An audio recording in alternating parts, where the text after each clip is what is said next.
రేపు తెలంగాణ కేబినెట్ భేటీ జరగనుంది. ఈ భేటీలో బడ్జెట్ సమావేశాల నిర్వహణ, ఆ సమావేశాల్లో ప్రవేశపెట్టాల్సిన బిల్లులపై ఈ భేటీలో చర్చించి ఆమోదించనున్నట్లు తెలిసింది.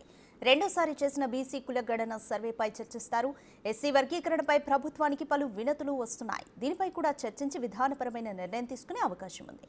దీంతో పాటు ప్రధానంగా ఇందిరా మహిళా శక్తిపై డిస్కస్ చేస్తారు.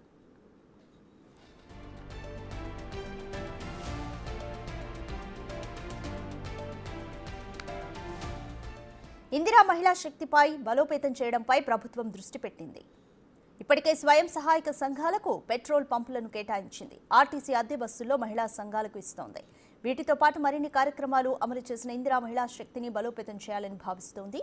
ఇక యాదగిరిగుట్ట దేవస్థాన బోర్డుకు సంబంధించి ఎండోమెంట్ సవరణ బిల్లును కూడా కేబినెట్లో చర్చించి ఆమోదించే అవకాశం ఉంది.